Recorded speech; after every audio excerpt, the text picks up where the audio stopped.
Y aquí estamos, Mariano, nuevamente. Un tema muy interesante el que vamos a tratar hoy. Lo decíamos al comienzo, el 23 de septiembre de 1947 se promulgó la ley del voto femenino en Argentina.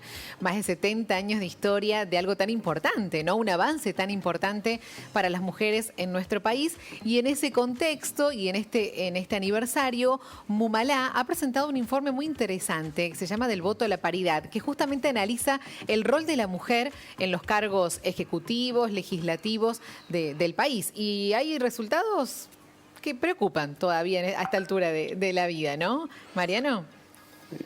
Y bueno, vamos a compartirlos, justamente vamos a estar analizando estos resultados de este informe de Mumalá, que trabaja pero también en estas cuestiones, ¿no? Por ejemplo, en el Poder Legislativo Nacional. Porque ahí es donde hay mayor presencia de la mujer en el ámbito legislativo en comparación con los cargos que, por ejemplo, se ocupan en la justicia. Mira, el Poder Legislativo Nacional, en la Cámara de Diputados, 257 integrantes, 110 mujeres, o sea, menos del 43%. En la Cámara de Senadores, 72 integrantes, 28 mujeres, 39%. El total de legisladores, 329, mujeres 138, 42%.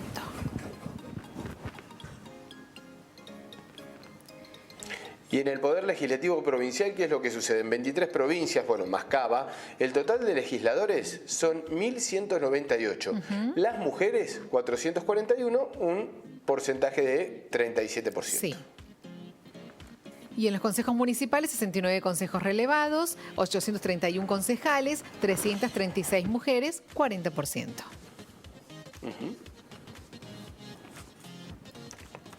23 consejos municipales de las capitales de provincia. Bien. 332 concejales, 128 mujeres, el 39%. Presidentas, 7, un porcentaje del 30%. Bueno, y mira qué dato sin ley de paridad en Corrientes, Entre Ríos, Jujuy, La Rioja, San Juan, San Luis, Santa Fe, Tierra del Fuego, Tucumán. Muchas provincias, Mariano, sin ley de paridad, ¿viste? Eso también llama la atención. Claro, ¿y qué es lo que sucede? Y está bueno analizar qué es lo que sucede en esas provincias con el Claro. Bueno, y otro dato también, el Poder Judicial, recién hablábamos del Poder Legislativo, vamos al Poder Judicial, en la Corte Suprema de Justicia de la Nación, 5 integrantes, 1 mujer, o sea, un 20%. Las provincias analizadas, las 24, cortes analizadas, 135 integrantes, 42 mujeres, o sea, un 31%, y presidentas de cortes, 9, un 37,5%. El Poder Ejecutivo de la Nación, la dupla presidencial, bueno, el 50% es mujer, eso ya se sabe, en las provincias, en Cava, 2 gobernadoras, el 8%, vicegobernadoras 6, 25%. Vamos a los estados locales relevados, 1.215 municipios, 139 mujeres intendentas, o sea, un 11%. En capitales de provincia, más el Cava, 3 mujeres intendentas, un 13%, bajo. Ministerios en la Nación, ministerios hay 20, 4 mujeres, un 20%. Las provincias, 245 ministerios, mujeres 20, un 28%. En 14 provincias del país más Cava.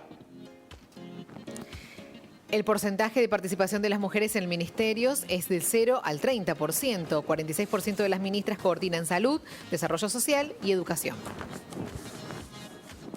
Bueno, y este es un estudio que ha realizado Mumalá, que es la organización de Mujeres de la Matria Latinoamericana. Ese es el nombre completo de Mumalá, que siempre se ocupa de temas muy interesantes. Hemos contactado con ellos para hablar de los femicidios. En este caso, estamos hablando de la paridad en las gobernaciones, tanto sea en cualquiera de los 3 poderes, legislativo, ejecutivo o judicial. Vamos a conocer más detalles. Estos fueron algunos, pero queremos conocer las conclusiones también.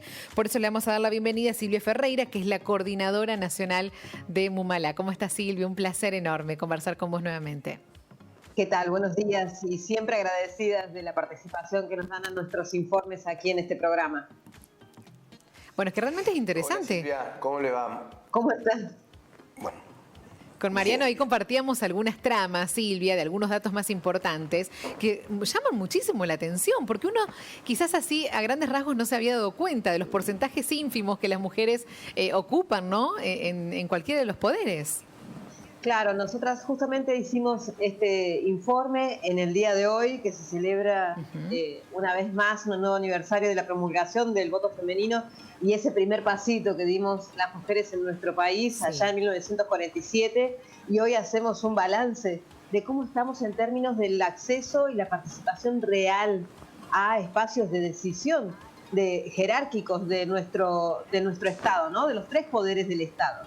Y este informe un poco para hacer visible cómo estamos en ese recorrido. Nosotras ya tenemos esta ley de paridad desde el 2017 que nos ayuda a poder concretar esa participación real en el ámbito legislativo, pero queda mucho por hacer en los otros poderes del Estado.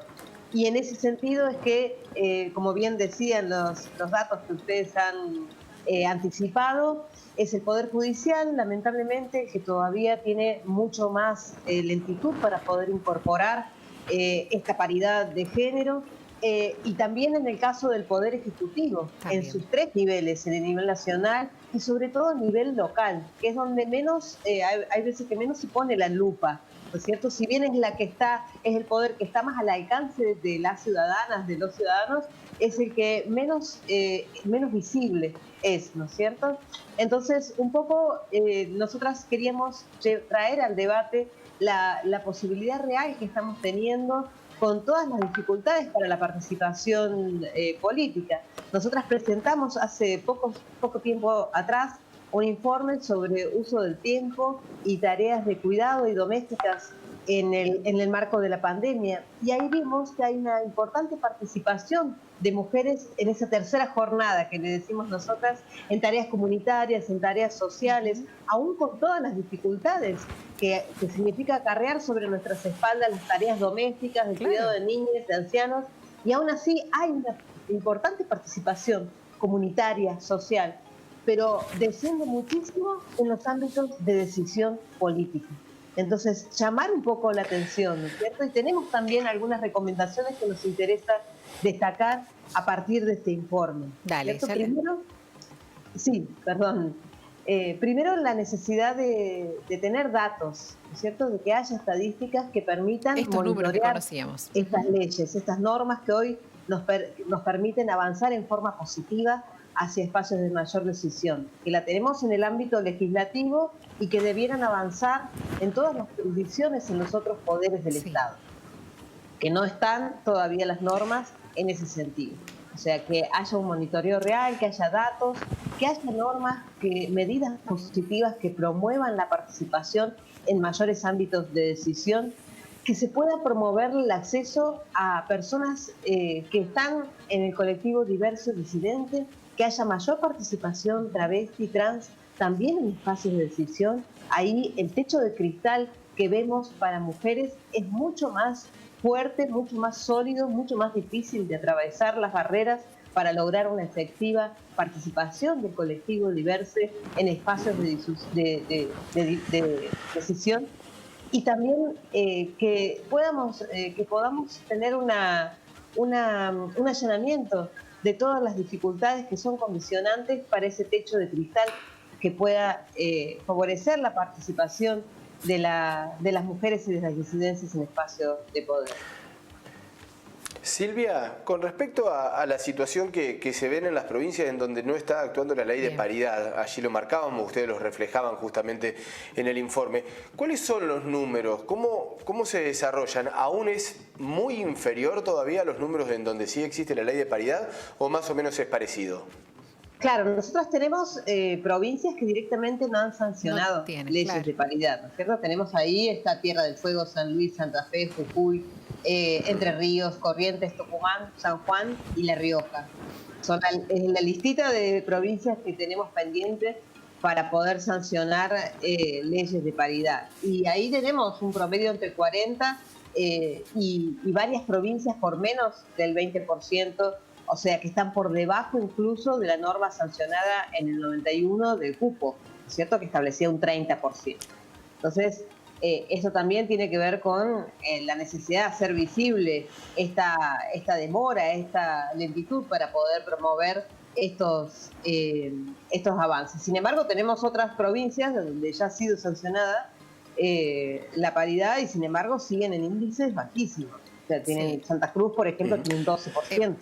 Silvia, me interesó mucho también en un fragmento del informe donde muestran, porque también está bueno destacarlo, la importante participación legislativa de las mujeres, las importantes leyes que se han logrado debido a mujeres en el sector legislativo. ¿Nos detallás cuáles son las leyes más importantes que han logrado mujeres en el Poder Legislativo con su participación?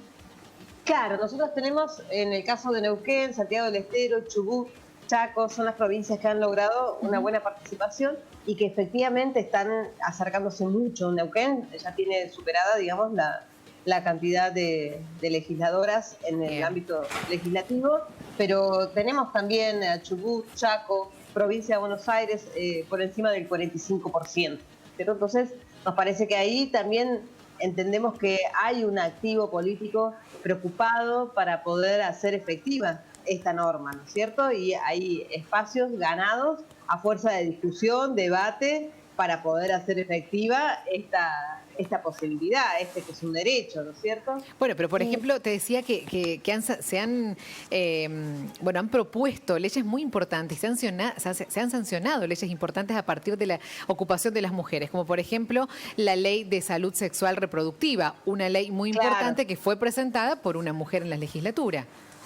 La ley Micaela, también. La ley misma de paridad, fue un acuerdo entre las distintas legisladoras a nivel nacional. O sea, fueron avances muy importantes a partir de mujeres. La ley de educación sexual integral, que justamente son las herramientas más valiosas que tenemos hoy para poder derribar esos estereotipos de género que conforman justamente este techo de cristal que hablamos, que nos impide una mayor participación. Y también tener en cuenta la ley de incluir la violencia política también en la ley 26485, que es la ley que previene y erradica la violencia de género, y identificar la violencia política como una de las violencias que estamos nosotras, las mujeres, atentas a sufrir también, ¿no es cierto? Entonces, esto también es importante para poder visibilizar este tipo de obstáculos que existen al momento de acceder a estos lugares. Silvia, y no solamente ocupar los lugares, sino también luego darle la trascendencia que tienen que tener, ¿no? Porque no es solamente ocupar una banca, no es solamente ocupar un cargo, sino también hacer valer esa banca y ese cargo, que también es bastante costoso y difícil por ahí una vez que se logra conseguir, ¿no?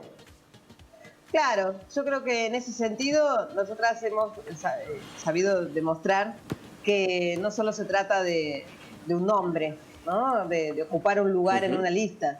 Nosotras tenemos también experiencias de que si bien la mirada de género no deviene solamente de poder ocupar un lugar, sino que requiere todo un proceso de transformación cultural importante, de las cuales las mujeres también somos víctimas, ¿no? De esos estereotipos.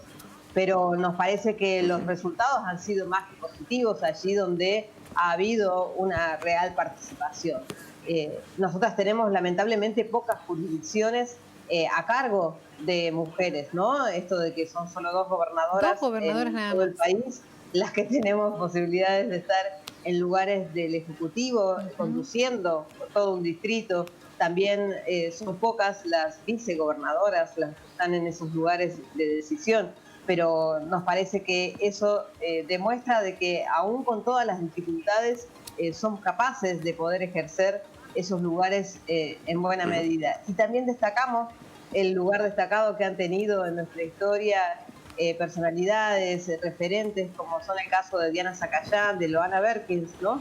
Que desde el colectivo Diverse, del colectivo Travesti Trans, han sabido crear leyes importantísimas que son hoy vanguardia en Latinoamérica, como es la Ley de Identidad de Género y la Ley de Cupo en el caso de la provincia de Buenos Aires, que ahora hace muy poco tiempo se ha ratificado a través de un decreto a nivel nacional. Entonces, dan cuenta de que aún con todas estas dificultades que tenemos actualmente para poder acceder a lugares de decisión y para poder ejercer este tipo de tarea, necesitamos ganar espacios para que logremos una sociedad mucho más igualitaria.